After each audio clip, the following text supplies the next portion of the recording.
Hi everyone, welcome back. We have been looking at different types of numbers, their properties, and their applications. Let's look at another type of numbers today, the abundant numbers. To understand these numbers, we have to look at them in a broader context. If you are given a positive integer n, and if sigma n, which is the summation function, which adds up all the divisors of n, if sigma n is greater than 2 times the number itself, it is called an abundant number. If the summation n or sigma n is less than 2n, it is called a deficient number. And if sigma n is equal to 2n, then n is called perfect number. So numbers which are not perfect are either abundant or are deficient. So let's define them once again. Numbers for which the sum of proper divisors is greater than n are called abundant numbers. That is, if you take n to be some positive integer, then if sigma n minus n is greater than n. Now what are we doing? From the sum of all the divisors, we are removing the number itself, which gives us sum of proper divisors. And if this is greater than n, or if you take the n on the other side, you get sigma n is greater than 2n, then we say that n is an abundant number. This is what we had in the above definition. Take n is equal to 12. You can see the proper divisors are 1, 2, 3, 4, 6. If we add all these divisors, we will get the sum as 16, and 16 you know is greater than 12, hence 12 is an abundant number. If you use the formula, sigma 12 comes out to be 28. Let's check sigma n is greater than 2n or not. You can see sigma n, which is 28, is greater than 2 times 12, which is 24, or sigma n minus n is greater than n or not.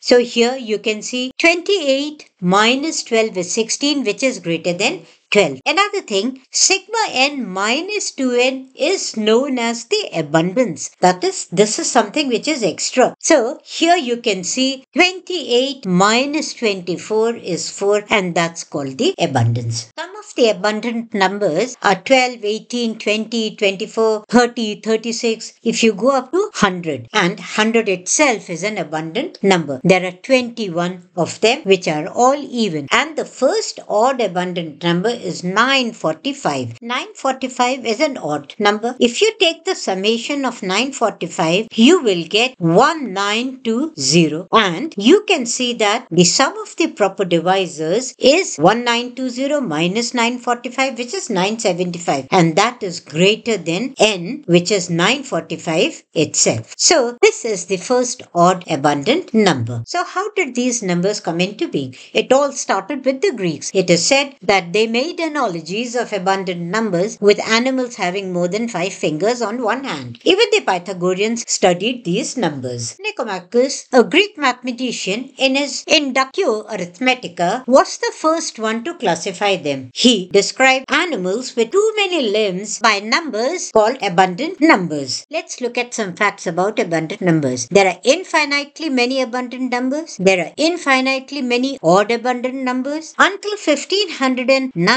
mathematicians believed that odd abundant numbers do not exist. Bovell later showed that 45045 and its odd multiples are all odd abundant numbers. In 1891, 400 years later, Lucas showed that 945 is the smallest odd abundant number. Let's look at the next point. If n is equal to 2 to the power m minus 1 brackets 2 to the power m minus 1 for a positive integer m such that 2 to the power m minus 1 is composite, then n is an abundant number. Next point. Given n is equal to 2 to the power e into p, where p is an odd prime, then n is abundant if e is greater than equal to log of p plus 1 minus 1. Any multiple of an abundant number is abundant. Every abundant number is a multiple of either a perfect number or a primitive abundant number. Every multiple of a perfect number excluding itself is an abundant number. Every abundant number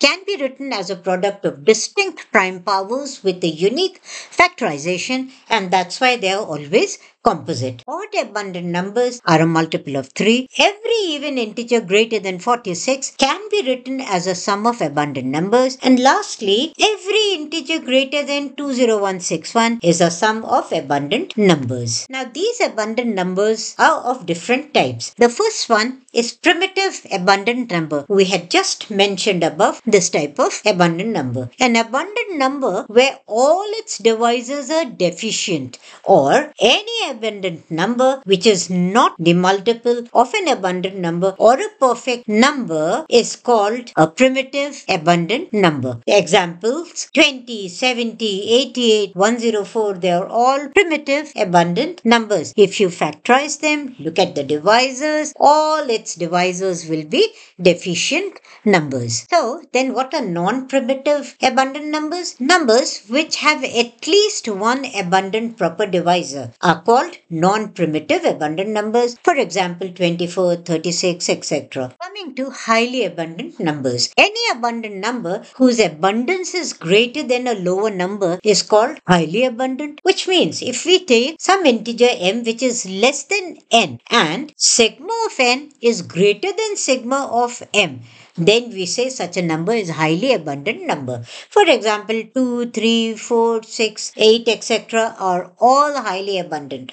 5 is not. Super abundant number is yet another type. Any given integer n greater than equal to 1 is super abundant if sigma n upon n is greater than sigma k upon k for all values of k belonging to the set 1, 2, dash, dash, dash going up to m minus 1. That is, when k takes all these values, this inequality holds, or the relative abundance is greater than any lower number. For example, 2, 4, 6, 12, 24, etc. There are infinite of them. And the last type, colossally abundant numbers. In short, they are written as CA. N is called a colossal abundant number if there exists epsilon positive such that for all k greater than 1, sigma n upon n to the power 1 plus epsilon is greater than equal to sigma k upon k to the power 1 plus epsilon. 2, 6, 12, 60, they are all examples of colossally abundant number. They are said to be a generalization of abundant numbers, but not very strictly, because every colossally abundant number is an abundant number, but every abundant number is not colossally abundant. Lastly, CA, or a colossal abundant number, is always super abundant. One more thing you need to know, the term sigma n upon n is called the abundancy index. Numbers with the same index are called friendly numbers. Now, if this index is greater than 2, our numbers are abundant. If it is less than 2, they are deficient. And if it is equal to 2, they are called perfect. Now, this is the same as we had defined in the beginning. So, where are these numbers used? Let's look at some of the applications. Abundant numbers have a utility due to their abundant nature. In cryptography, they are used in different branches of mathematics, especially in number theory, in computational mathematics. Due to their rich complex structure, they are used to form unique patterns in music and in many mathematical games. Thank you for watching. Our next video will be on deficient numbers. For detailed notes, practice problems and class lectures, you can go to my website www.profpritibajpai.com.